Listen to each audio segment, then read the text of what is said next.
A round of applause for my guy, Adam.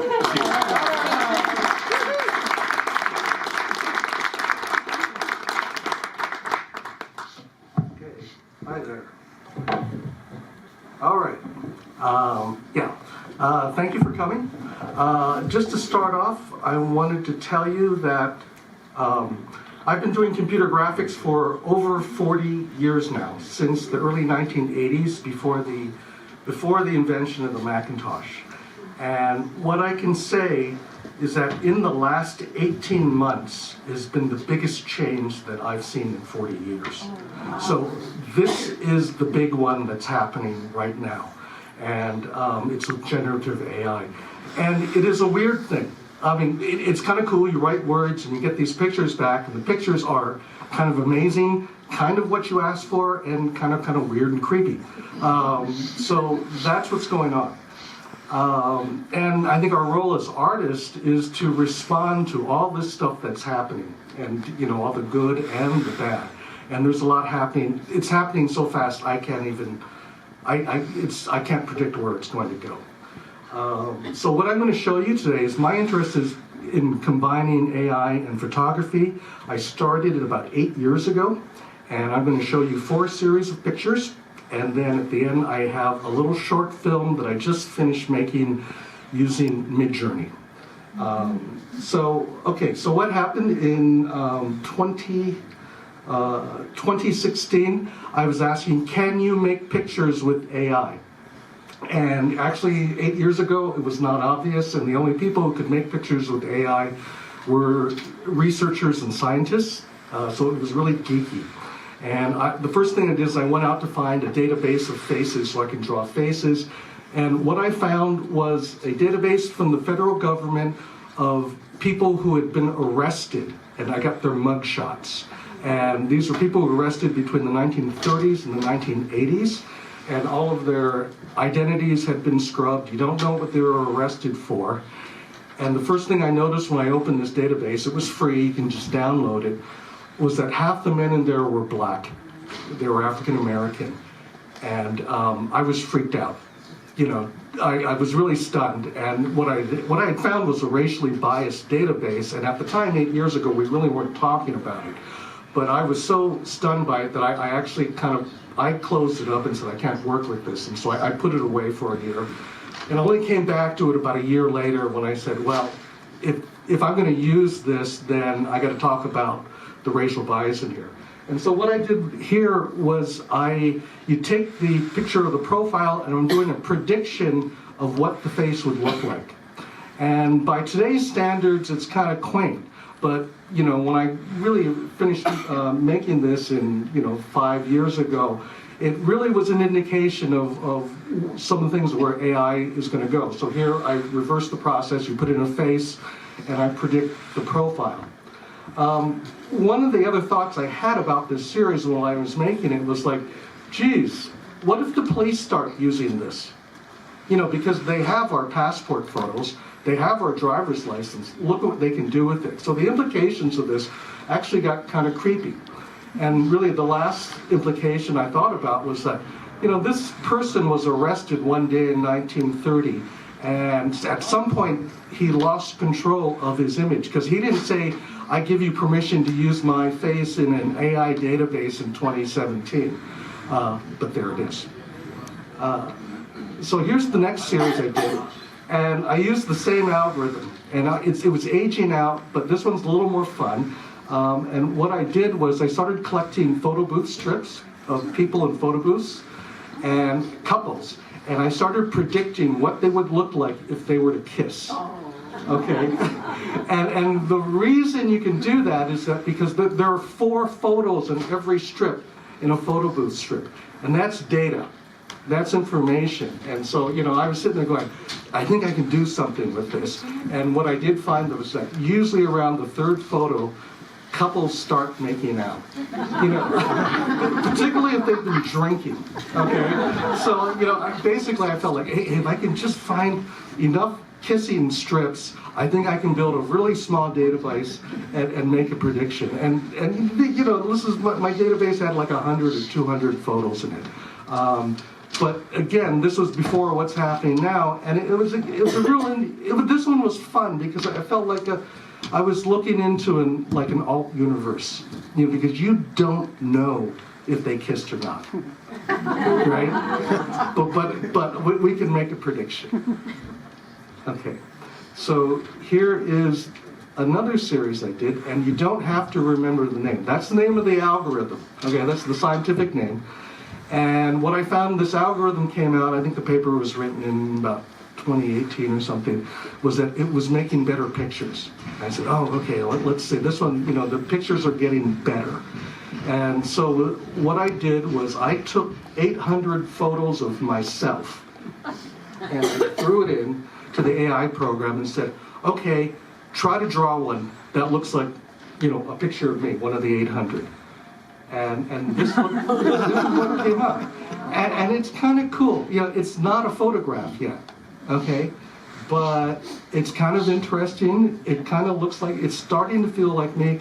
And if you look at the one in the lower left, it's kind of got this Picasso-like, deformation going on. So here's another one. This is a painter. His name is Ferris Plock. He lives in San Francisco. And this one has this great graphic quality to it. It was pretty amazing. Here's another one. And here's one more. Okay, and so now I'm going to show you the next one. This is the final series, and this one's called, I just finished this. This is called Unprompted. And I'm using the diffusion algorithm here. So that denoising diffusion probabilistic models, that's the paper. The diffusion algorithm, it's what's being used in Stable Diffusion, Midjourney, DALL-E. The difference, what I'm doing here is I'm not using any language prompts. Okay, so there was no writing here, which is why I called it unprompted. And I'm just going to show you the picture here. And there we are, okay? So you can see we're almost at a photographic quality. It's getting there, I think, in another year or two. And the interesting thing about this algorithm are the distortions. Each algorithm tends to have its own set of distortions, and if you look at the one in the bottom right, she's got an extra head under her arm there. And, usually most of the pictures are pretty deformed. One eyes, four eyes, two heads everywhere. And it was actually quite grotesque. And so here's a close-up. And I'm going to show you just a bunch of these. Some of the models are actually here. This is really interesting because if you look at the one in the bottom center, it decapitated him, and I didn't ask for that, okay? The algorithm did that, and that's why I'm calling it unprompted, because these distortions are unprompted, and I kind of know why it's doing it, but after a while I realized that this algorithm does not have a real good global understanding, and, it's just like, I don't think it really knows what we look like. And I've picked the nice ones. So here is my friend Monique, and this is all about the glasses. I knew the glasses were going to be fun here because it was just totally screwed up. And here is a close-up of her. And the point here is about personality. This is still about fine art portraiture. It's not about AI. I mean, I really do. I run about 1,000 of these, and I picked these 9. And there is another friend. And is this the person? Yeah. And so there is a photo. There is a photographic beauty going on here. Okay. This is another person. The interesting thing, if you look at the center right, she never took a photo like this. Okay. That's not in the data set, but the AI just did something strange there, and really lifted the collar up around her neck. This man is a playwright. His name is Michael Sullivan. He's a playwright and actor for the director for the Mime Troupe. He had a Mime Troupe pin on his lapel, and the AI screwed up and thought the pin was an eyeball. Okay? And it would start growing faces, a second head down by his lapel. Okay, this is a photography. He just graduated from SF State. He had some really nice distortions. Okay, so the final thing I'm going to show is this short film. And this is completely unrelated to what you just saw. Someone said, hey, try to make a film with AI. And I said, okay.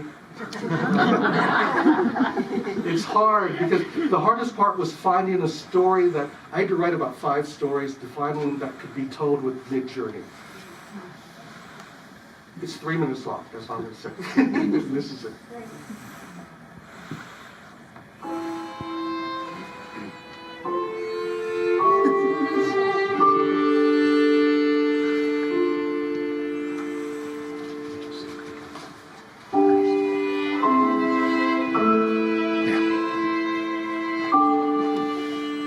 Hi. Thanks for clicking on my profile. It's been a while since I've been on this site, and while it's never worked for me before, I thought I'd give this whole online dating thing one last try. So here goes. I'm a single male, never married, no kids, seeking a long-term relationship. While I know it sounds a little weird, someone my age never having been married before, but I would still like to believe I'm capable of having a long-term relationship. Though, I suppose you'll have to be the judge of that. A little bit about myself. I am employed. I don't do drugs. My height and weight are proportional. And yes, my photos are recent. I like the usual. I like to travel. I like food, but I can't cook. I like a good book and a shitty movie. And actually, film is very important to me. I collect vinyl, and it would be great if you were into that too. I have the ability to listen. I can share the remote. I know what it means to play nice with others. At night, I sleep with a CPAP machine attached to my face to keep me from snoring. I moisturize. So, what is it I'm looking for? Mostly, what I'm looking for is a kind person. A fellow traveler. Someone I can turn to on vacation and say, hey, did you see those howler monkeys?